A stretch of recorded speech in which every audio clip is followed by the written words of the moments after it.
পেয়েছি পেয়েছি, হরিণের সাথে বাচ্চা পেয়েছি। মারতে পারলে এই চামড়ার হরিণের শিং ভালো দামে এই শহরের বাবুদের কাছে বিক্রি করতে পারবো। রতন অনেকক্ষণ থেকেই গাছের উপরে উঠে বসেছিল। সেবার স্থির দৃষ্টি দিয়ে তীরের নিশানা করে সেই হরিণের দিকে। হঠাৎ করে রতন গাছের ডাল ভেঙে মাটিতে পড়ে যায়। ভয়ে হরিণের বাচ্চাগুলো দৌড়ে পালিয়ে যায়। যা, একটুর জন্য হাতছাড়া হয়ে গেল। রতন শিকার হাতছাড়া হয়ে যাওয়ার জন্য মাথায় হাত দিয়ে বসে পড়ে। এমন সময় আশেপাশের জঙ্গল থেকে এক অদ্ভুত আওয়াজ শুনতে পায়। রতনের সতর্কিত দৃষ্টি আওয়াজের উৎস খুঁজতে থাকে। খুঁজতে খুঁজতে রতন একটু গভীর জঙ্গলে প্রবেশ করতেই লক্ষ্য করে গাছের উপর থেকে ঝুলছে দুটো মৃতদেহ।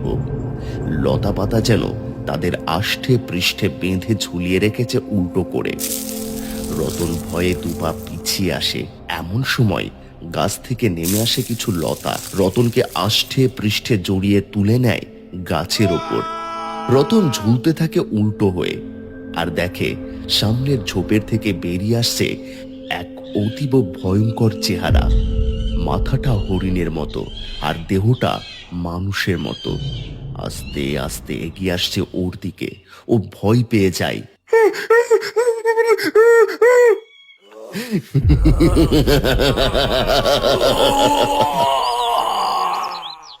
মারাংবুরু জঙ্গলে পাহাড়ের পাদদেশে এক আদিবাসী গ্রাম, যেখানে বসবাস করে কয়েকটা আদিবাসী পরিবার। পশু শিকার, বনজ ফলমূল আর তার সাথে বনের বিভিন্ন জিনিস শহরে বিক্রি করে তারা। তাতেই তাদের বেশ সংসার চলে যায়। তারা এই জঙ্গল আর পাহাড়কে তাদের মা বলে মনে করেন। এই বনের পাশ দিয়ে বয়ে গেছে একটা সরু নদী। সেই রাত্রিবেলা গ্রামে বৃদ্ধ নিবারণবাবুর বাড়ি থেকে ভেসে আসে কান্নার রব। ওনার স্ত্রী ভীষণ অসুস্থ, গোটা শরীরে গুটি গুটি বেরিয়েছে। ঔষধি লাগিয়েও তাদের কোনো সাহায্য হয়নি। কয়েকদিন ধরে ভুগে অবশেষে কষ্ট পেতে পেতে মারা যায়। গ্রামের মহিলারা এই শোকে কাঁদছে।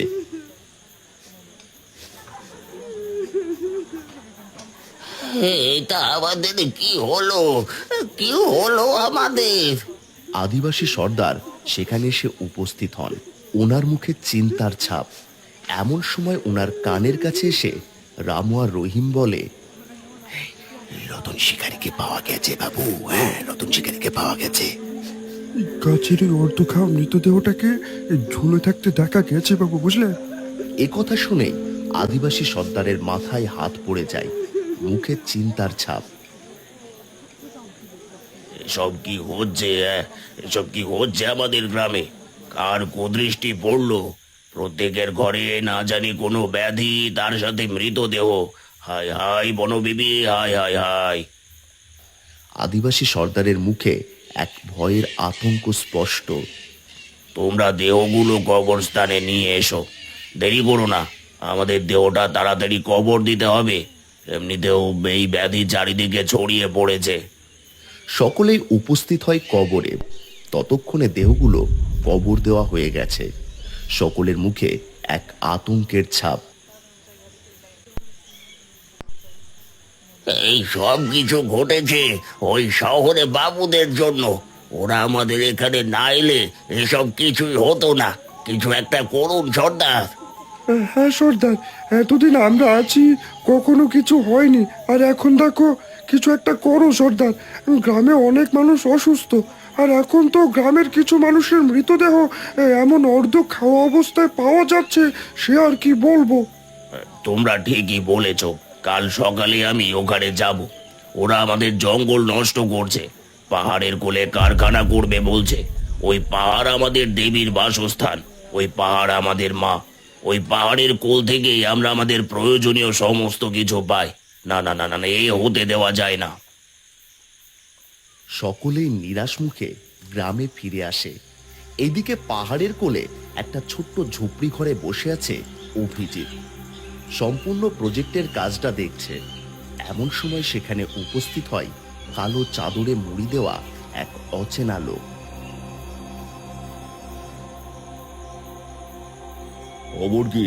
কোনো খবর আছে? হ্যাঁ, এর নিচেই আছে সেই স্বর্ণের খনি।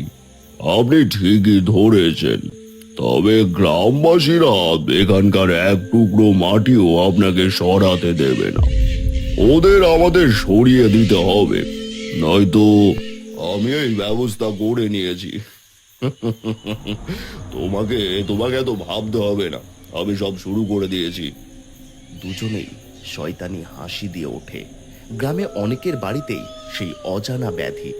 যন্ত্রণায় ছটফট করছে ছোট বাচ্চা থেকে বয়স্ক মানুষ। রামু ঘরের ভেতরে আর বসে থাকতে না পেরে বাইরে বেরিয়ে আসে।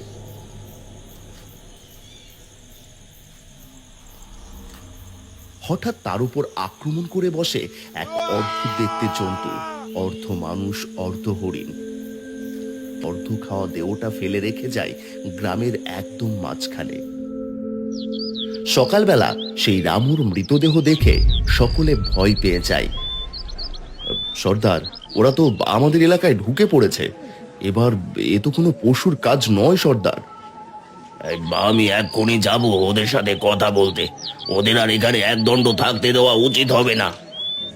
সর্দার শহরে মানুষদের সাথে কথা বলার জন্য সবেমাত্র বেরোতে যাবে, এমন সময় সেখানে উপস্থিত হয় অভিজিৎ, সঙ্গে তার একটা বড় ব্যাগ। তোমরা এখান থেকে চলে যাও, তোমাদের জন্যই আমাদের এত কষ্ট। আমাদের বনদেবী রুষ্ট হয়েছে, আমাদের গ্রামে নেমে এসেছে বড় বিপদ। আমি তোমাদের বলছি তোমরা এখান থেকে চলে যাও, তার পরিবর্তে আমি তোমাদের প্রত্যেককে 20,000 টাকা করে দেব। এই জঙ্গল থেকে তোমরা কি পেয়েছো? অভাব আর দারিদ্রতা ছাড়া। আর তাছাড়া এখন এখানে থাকলে তোমরা তিলে তিলে মরবে। তার থেকে ভালো তোমরা এখান থেকে চলে যাও। এটা আমাদের বাসস্থান, পূর্বপুরুষরা বংশ পরম্পরা এখানে থাকছি আমরা। এই স্থান আমরা কখনোই ছাড়বো না। হঠাৎ করে আদিবাসী গোষ্ঠীর মধ্যে থেকে একজন বলে ওঠে, বনবিবি আমাদের ক্ষতি করতে পারে না, কিন্তু সর্দার, নিশ্চয় কিছু গন্ডগোল হয়েছে। এখানে থাকলে বিপদ হবে। দেখলেন না ওদের ছিঁড়ে খাওয়া মৃতদেহ? আমরা এখান থেকে যাব না। আমি এসেছিলাম তোমাদের টাকা দিয়ে সাহায্য করতে। তোমরা না চাইলে আমার আর কি করার আছে? তোমরা তাহলে এখানে থেকে বড়। তখন গ্রামবাসীদের মধ্যে একজন বলে, কি করবে সর্দার? এখানে থাকলে দুদিক থেকে বিপদ, হয় অজানা রোগে আর না হয় কারোর খাদ্য হয়ে। এখান থেকে চলে যাওয়াই ভালো সর্দার। চুপ করো, তোমরা চুপ করো। সামনে পূর্ণিমা, পূর্ণিমার দিন দেবীর পুজো করতেই হবে, নয়তো ঘোর অমঙ্গল। দেখা যাক না সেদিন দেবী কি বলেন, দেবীর কি ইচ্ছে। আর কটা দিন অপেক্ষা করো। বাড়ির বাইরে কেউ বেরোবে না, আর বাড়ির বাইরে মশাল জ্বালিয়ে রাখবে। কয়েকদিন পর পূর্ণিমার রাত্রিবেলা গাছের তলায় জোর হয়েছে সকলে। আজ তাদের বনবিবির পুজো। ধুমধাম করে পুজো শুরু হয়েছে। আজকে দেবীর সাথে আমরা সরাসরি কথা বলতে পারবো। কেন আমাদের সাথে এটা হচ্ছে জানতে পারবো। শুরু করো, শুরু করো আমাদের বনবিবির পুজো।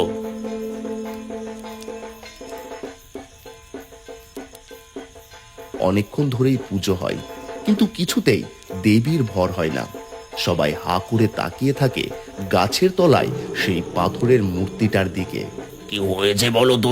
কি হয়েছে? কেন এখনো দেবী ভর হচ্ছে না কারোর উপরে? ছোটবেলা থেকে দেখে আসছি বা আমরা এখানে আছি, শুনেছি তুমি আমাদের রক্ষাকর্তা। তাহলে আজকে কেন কেন আমাদের গ্রামের ওপর এত বিপদ? এতজন মারা গেল, তুমি তাদের প্রাণ নিয়েছ, কিন্তু কেন মা? আমরা কি করেছি? আমাদের ওপর রুষ্ট হওয়ার কারণ কি? তাহলে তাহলে তুমি কি চাও আমরা চলে যাই এখান থেকে? হঠাৎ করে সর্দার লক্ষ্য করে গাছের চারিদিকে এক আলোক রশ্মি শুনতে পায় এবং এক দৈবিক কণ্ঠ। আমি তো তোদের বাঁচাতেই চাই, তোদের সাহায্য করতে চাই, কিন্তু আমাকে যে এখানে বন্দি করে রাখা হয়েছে, যার জন্য আমি কিচ্ছু করতে পারছি না। মুক্ত কর আমাকে। সর্দার আস্তে আস্তে এগিয়ে যায় সেদিকে। দেখে গাছের সাথে দেবীর পাথর জড়ানো আছে, এক কালো সুতা। সর্দার সেই সুতো টেনে ছিঁড়ে দেয়, আর সঙ্গে সঙ্গে ঘটে এক অলৌকিক ঘটনা।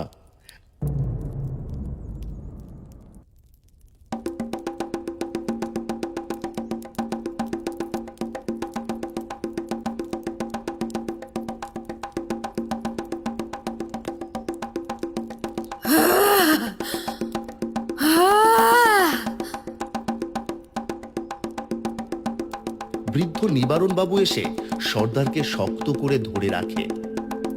মা, মা, দেবন, আমাদের গ্রামে একই অমঙ্গল নেমে এসেছে মা।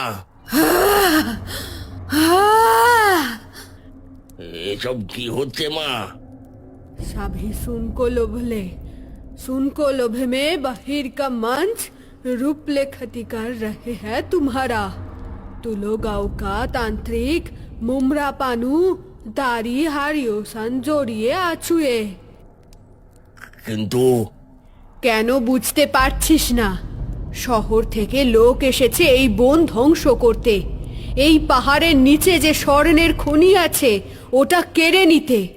ওরাই মুমরা সাহায্য নিয়ে এই অপদেবতাকে জাগিয়ে তুলেছে, নদীতে বিষ মিশিয়েছে, যার ফলে এই অসুখ আর এই মৃত্যু।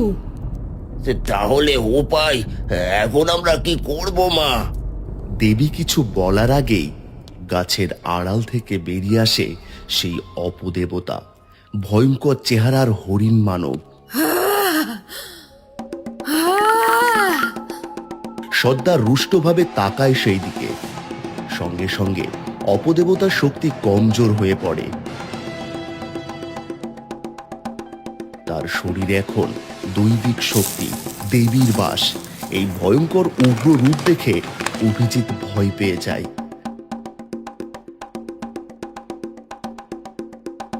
মাথা নত করে বসে দেবীর পায়ের কাছে। ক্ষমা করে দাও, ক্ষমা করে দিও দেবী, ক্ষমা করে দিও। আমি অনেক বড় ভুল করেছি, আমি আর কোনো ভুল করব না। অভিজিৎ ভয় পেয়ে যায়, নিজের দোষ স্বীকার করে নেয় এবং দেবী মা তাকে ক্ষমা করে দেয়। ওইদিকে ততক্ষণে সেই কালো চাদরে মুড়ি দেওয়া লোকটা ভয়ে পালিয়ে যায়। মা, মা, আমাদের কি করণীয় মা? তোরা আমার ওপর রেগে এই স্থান ছেড়ে চলে যেতে চেয়েছিলিস, তাই না? তোরা কি ভেবেছিলিস আমি তোদের সাথে এত অন্যায় কাজ করব? এই ভূমি, এই জঙ্গল তোদের, তোরা এখানে সব সময় থাকতে পারবি। আর এই রোগের ওষুধ আমার গাছের পাতা, এই পাতা বেটে ওদের খাইয়ে দে, সুস্থ হয়ে উঠবে ওরা। ভালো থাকিস তোরা, ভালো থাকিস। আমি সর্বদা তোদের রক্ষা করব। দেবী সর্দারের দেহ ত্যাগ করে। সর্দার মাটিতে লুটিয়ে পড়ে। সবার মুখে তখন হাসি দেখা যায়।